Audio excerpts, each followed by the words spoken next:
Olá, ouvintes! Sejam todos muito bem-vindos e muito bem-vindas ao podcast Conceituados. Professor, é comum durante a construção de um mapa conceitual ocorrer a repetição dos conceitos nos termos de ligação? E por que não fazer isso? Olá, Bruno, tudo jóia? Tudo bem com você? Gostaria de cumprimentar aqui os ouvintes do podcast Conceituados e dar as boas-vindas a mais um Dicas do Paulo. Essa pergunta ela é muito legal, porque este é um erro comum que acontece, sobretudo quando a gente começa a fazer os mapas conceituais, né? E é fácil explicar por que isso acontece. Quando eu estou tentando organizar o meu pensamento, os meus conhecimentos sobre um determinado tema, ocorre tudo muito rápido na cabeça da gente. Então eu começo a pôr lá os conceitos, seja na folha, seja na tela do programa Smap Tools, e aí eu começo a ter ideias de como relacionar esses conceitos, e eu escrevo os termos de ligação, e isso me leva a mais ideias, a novos conceitos, a novos termos de ligações, e na hora que eu vou revisar o meu mapa, na hora que eu vou finalizar o meu mapa, eu leio tudo que eu consegui registrar, eu posso me dar conta de que eu usei conceitos nos termos de ligação. Então vamos imaginar aqui que eu esteja fazendo um mapa conceitual sobre, sei lá, mudanças climáticas. Então mudanças climáticas é um conceito do meu mapa. Então o termo mudanças climáticas, ele não deve aparecer nos termos de ligação e também não devem aparecer numa outra caixinha, porque esse conceito já existe no mapa. E por que a gente tem que trabalhar dessa forma? É porque tudo aquilo que diz respeito às mudanças climáticas tem que aparecer vinculado à caixinha inicial que eu criei em primeiro lugar ao começar o meu mapa conceitual. Então, se eu tiver mudanças climáticas nesta caixinha, se eu tiver mudanças climáticas em outras caixinhas, e se além disso eu tiver mudanças climáticas nos termos de ligação, o que acaba acontecendo? Eu abri mão de organizar o meu pensamento, de organizar as minhas ideias, centralizando tudo aquilo que diz respeito às mudanças climáticas num único ponto do meu mapa conceitual. Então, o que geralmente eu sugiro para os mapeadores, sobretudo aqueles que estão começando a fazer seus primeiros mapas conceituais, é que façam um mapa conceitual, né, explorem o pensamento, né, as ideias que vão surgindo na nossa cabeça, e tudo isso chega uma hora que é muito rápido, é muito intenso, é bem legal esse processo, mas que depois de concluir este processo de criação de proposições e conceitos, que todo mundo reserve de 5 a 10 minutos para finalizar o mapa, ainda que seja a versão de hoje, né? Vamos imaginar que o mapa conceitual eu vou continuar fazendo ele amanhã, mas eu vou reservar 5 a 10 minutos hoje e vou finalizar a versão do dia. E nesta finalização é importante reler todos os conceitos e todas as proposições, de forma que eu consiga identificar se, nesta rapidez dos meus pensamentos, eu acabei repetindo conceitos no termo de ligação. Isso melhora muito a organização visual dos mapas, que a gente já discutiu num dicas anterior, e também facilita muito a leitura das proposições por aqueles que se interessam em conhecer as nossas opiniões ou o nosso entendimento sobre o tema que está representado.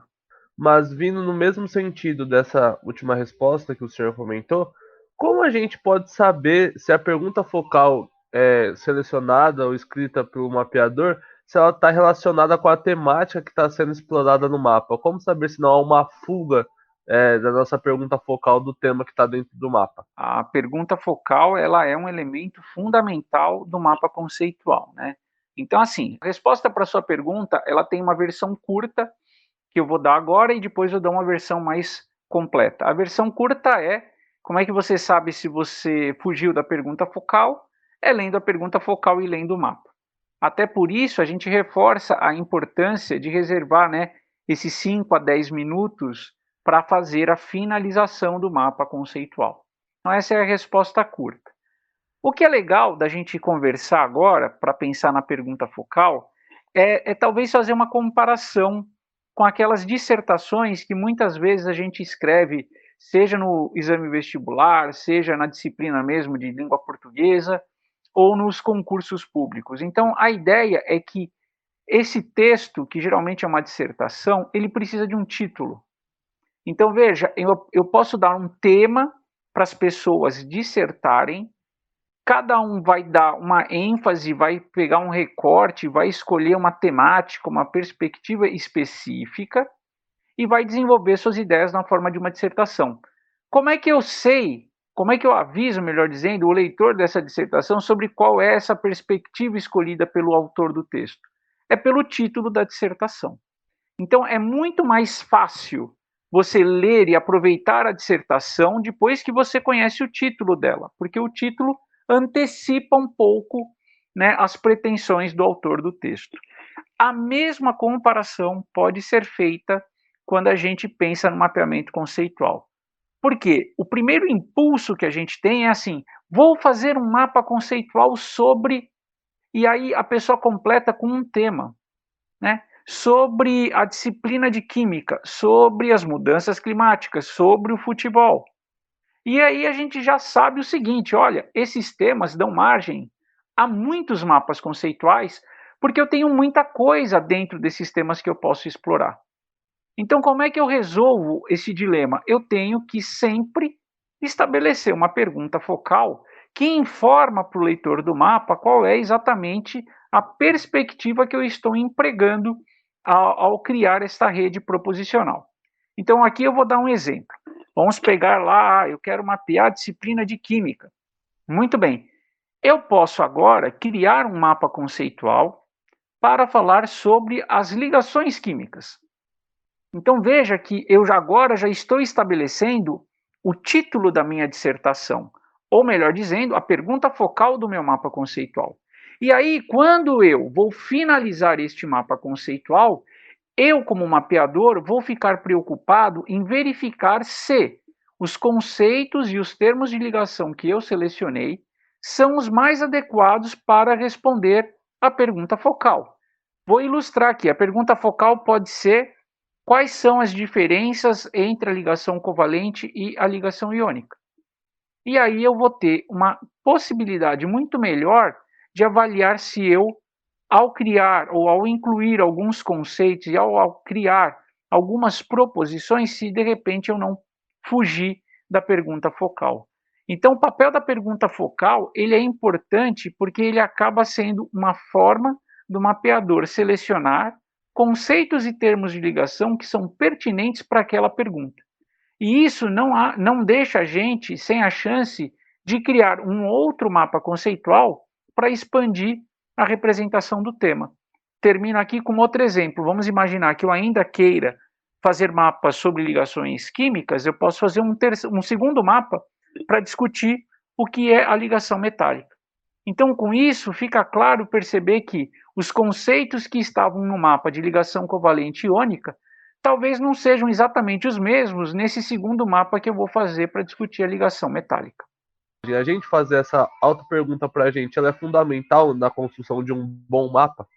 Eu acho que sim, Bruno, mas a gente precisa aqui fazer uma distinção, né?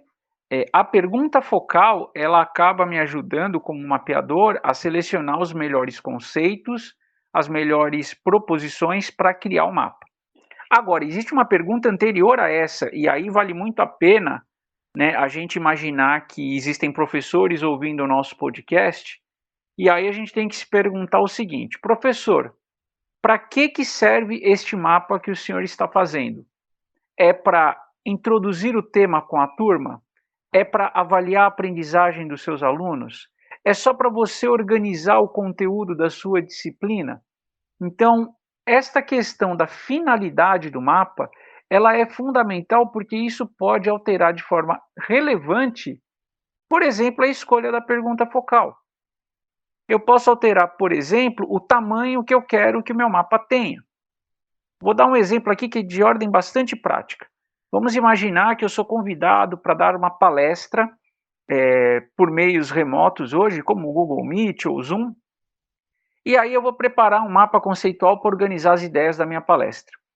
Então, se eu vou organizar um mapa conceitual para que eu me organize, para que eu planeje o meu seminário, esse mapa ele pode ser meio bagunçado, ele pode ser meio grandão, que não tem problema nenhum. Por quê? Porque eu vou usar para organizar, por exemplo, um conjunto de slides. Agora, se eu decido que eu vou usar esse mapa na abertura da minha apresentação, então veja que aqui eu estou me questionando sobre exatamente o que você pergunta, que é essa questão de qual é a finalidade do mapa, né? Para quem que eu estou fazendo esse mapa? Por que eu estou fazendo esse mapa? Então, esse exemplo aqui, que é bastante singelo, começa com um mapa que eu posso fazer só para me organizar. Então, se esse mapa for mais bagunçado, não tem problema. Mas imagina que no meio, né, da organização para o seminário, eu decido usar esse mapa para abrir a apresentação. Então, aqui a gente já tem dois problemas. Primeiro, esse mapa ele tem que ser mais organizado visualmente, então eu tenho que agora me preocupar que eu vou falar coisas sobre o tema do seminário a partir deste mapa. E outro problema que surge, e muitas pessoas, Bruno, acredite ou não prestam atenção nisso, é que ela pega um mapão grande e coloca num slide. E aí o que acontece é quando eu vou projetar o meu slide, o público simplesmente não consegue ler o conteúdo do mapa.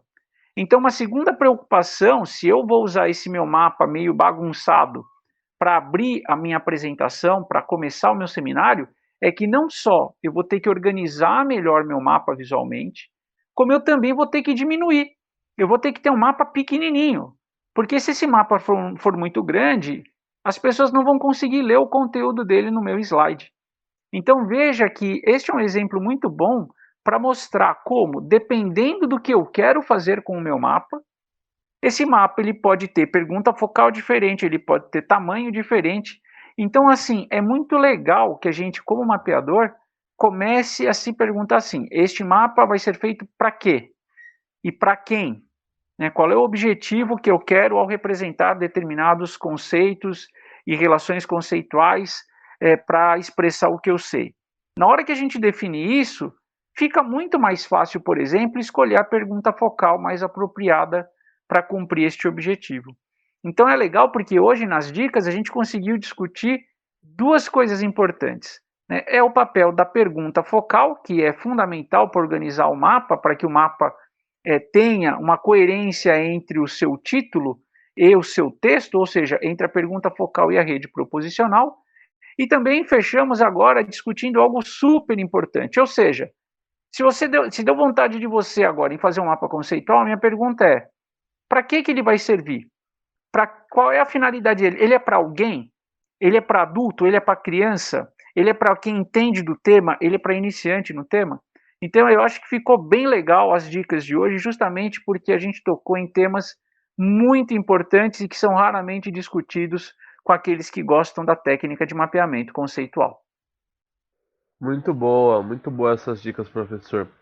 Finalizando com para quem são os mapas conceituais, é uma forma muito importante da gente ver, para a gente estar apropriando nosso conteúdo que a gente vai criar ali para o público específico. E mais uma vez, muito obrigado, professor. Nos vemos no próximo Dicas do Paulo. Obrigado. Além do podcast, você pode encontrar informações sobre o nosso grupo de pesquisa e o conhecimento produzido nas nossas outras redes sociais, como o nosso canal do YouTube, Mapas Conceituais, e o nosso perfil no Instagram, Conceituais Mapas. Esperamos vocês por lá!